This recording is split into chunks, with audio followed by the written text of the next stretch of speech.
3 may have been delayed, but it doesn't stop us from getting an early look at the Battle Pass, map changes, and even collabs coming next season. And it's all going to kick off with a mega live event. A live event codenamed Habanero is currently in the works, confirming that we will be getting one this season, and it's going to be huge. This time last year, we also got the mid-chapter live event, the Collision. It seems Fortnite are doing one live event in the middle of a chapter and one at the end to finish it off. If you're excited for us to finally get another live event, hit that thumbs up button, because I know that I am so excited for this. Results of this event will completely change the island and lead us into the next season with huge map changes. Build up to the event can be seen already around the island, with cracks around the map and even mini earthquake events happening right now. Following the story that is currently being explained through the Syndicate challenges, we know that evil characters working for the Last Reality, Serenade, Styx, and Triarch Nox have all appeared alongside mysterious monoliths on the island. It is believed that their main mission is to actually try and destroy Mega City, and will be doing it through the eruption of the volcano that sat right next to the city. The code name for this live event literally being a really hot chili pepper, with the eruption of the volcano being seriously hot, and even leaked information letting us know that the next season will actually have a volcano on the island. All of this information pieces together for a huge live event, but it doesn't stop there. There's a huge theory going around at the moment that Chapter 4's seasons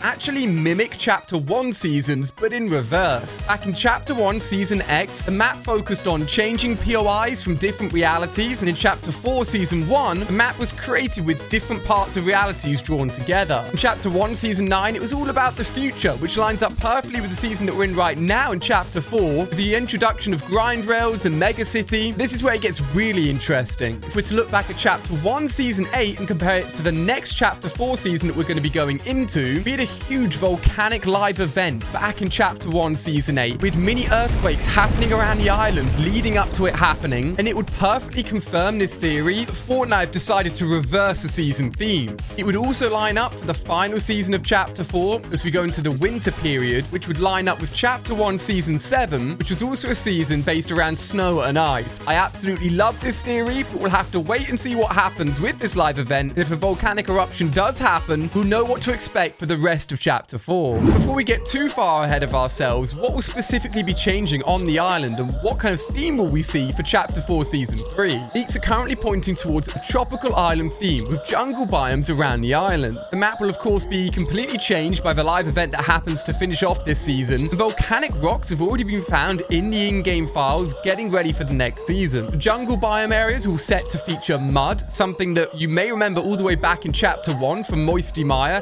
which is really hard to walk through, and everyone would build over it so you didn't have to walk really slowly. And additional foliage like palm trees and cactus textures have all been added into the game with the most recent update, and even an NPC called Jungle Boss, confirming that we'll be getting bosses and mythics, which we'll be talking about later on in this video, all featured in the next season. So if we want to look for an overall theme for the next season, we just have to look back to Chapter 1 Season 8. One of my personal favorite seasons included fire volcanoes, jungle biomes, pirate ships, and a real focus on those elements, setting up next season to be awesome. What really determines the success of a season is often the Battle Pass. We already have code names for 6 of the skins that will be featured in the next Battle Pass. These are called Cinder Max, Crisp Rover, Loud Phoenix, Ripped Harvester, Silent Tempo, and Zircon Sweep. A few references in there to skins that are really hot and fiery, and although we don't know exactly what these skins will look like, we have most likely seen these skins already from Epic Games through the survey skins that they distribute. Fun fact, every single Battle Pass skin since Chapter 2 Season 7 has been revealed in surveys months before the season launches. It's just up to us to try and work out which ones they'll end up being. On screen here, you can see a few skins that specifically seem to match some of the code names that have been mentioned for the next season, but there's so many more skins that have been featured in the April survey skins and the October survey skins from last year that haven't been released yet. I'm going to show all of them on screen and point out some of my favorites, including a literal tiger as a Fortnite skin, Geno wearing a wintry cloak that could be featured in the Battle Pass for the winter season this year, and one of my favorites is what seems to be Midas, but his head has been replaced by a golden fish. Just spotted a robotic Gingy skin as well, well, which could also come out at the end of the year. Take a look at these and you're most likely looking into the future of what will be featured in the next season's Battle Pass and beyond. But there aren't just original skins in the Battle Pass, there are of course collab skins and secret skins, and the big one is believed to be Miles himself from the Spider-Man movies, most likely being the secret skin for next season, just like Eren Yeager was for this season. This is backed up by leaks letting us know that a new version of the Spider-Man web slinger has been added to the files called Fearless Flight, and it syncs up perfectly with the release of the next Spider-Man film, Across the Spider-Verse, which is coming out at almost the exact same time as the next season is meant to start. Next season was delayed a little bit, being pushed back by around a week, but the reason for these big collabs is because it syncs up with the thing that they're trying to promote, and putting Miles into Fortnite and advertising the next season makes so much sense when the next film is just dropping. There are more cosmetics tied to the same Fearless Flight codename, including 2 outfits, back blinks, pickaxe, an emote, emoticon, and spray, and you don't really see emoticons and sprays for item shop set releases, so it makes so much more sense that this is tying up to be a big Spider-Man secret skin. The second outfit for the secret set could very much come to the item shop, like we often see with additional collaboration skins once the secret skin is available. And as always, a friendly reminder that the best thing you can do to support this channel is putting code ALIA into the item shop. It does disappear, so make sure it's always in there for a shout out in my videos. Although we have seen Spider-Man featured a lot recently, I know everyone will be so excited for the skin to come to the game. The Spider-Man web slinger won't be the only mythic added in next season, as a mythic drum shotgun will be set to come as well. Arguably one of the most powerful shotguns we ever saw in the game, a mythic version will be ridiculous. It would make sense if this mythic shotgun was available through the jungle boss that we talked about earlier, and alongside the mythic version of a drum shotgun, all other rarities would be unvaulted as well. You can see the stats of the mythic drum shotgun on screen here, and don't forget we've had a load of other weapons that have been in the works for ages, including the Firefly launcher, which uses fireflies to literally set off flames, the power guitar, which acts like the boombox but you carry it around, and the rope and chain grenade launcher have all been in the works since early chapter 4, meaning we've got a lot of new weapons coming to the game too. But let's not forget about our furry friends, or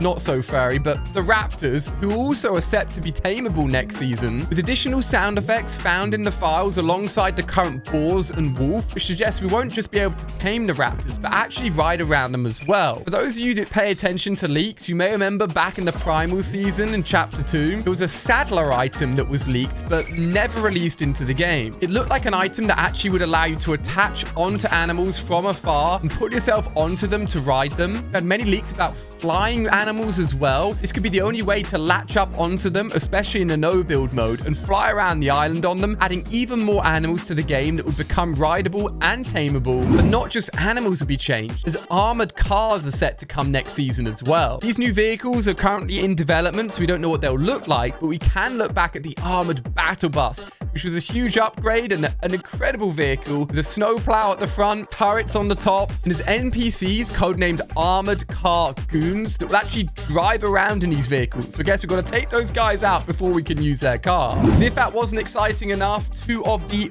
biggest things that are meant to come to the game this year are very close to being released. We expected a lot of it to come this season, but it looks like next season is more likely, with weapon attachments being one of the first. Files have recently been updated, specifically saying detect if an attachment modifies weapon recoil, and detect if a passenger is operating a turret, which could be linked to the armored cars. In the most recent update, files connected to better recoil when aiming, and also weapons with different scopes were all added in. This is 2 updates in a row now where Fortnite have added in files for attachments specifically. It's a feature that's been in the works for almost 3 years now. This gets me so excited because if they decide to bring back the SCAR, or bring back things like the drum shotgun that we've all seen before, with the new feature of attachments and being able to customize weapons, it will make all of these old weapons and new feel completely different, with different sights, recoil modification. It will completely change which weapons are good, which weapons are bad, and make the whole game feel fresh again. But if there's one thing that would make the game feel fresh, bringing new players and old, it is of course first-person mode. I think I've mentioned this in every single leaks video since the beginning of the year, and it was expected to arrive this season as the big new thing for the season. There's another feature that Fortnite have been working on for years and years. A game mode codenamed Rebirth was added in, having its own separate solo solos, duos, trios, and quad mode,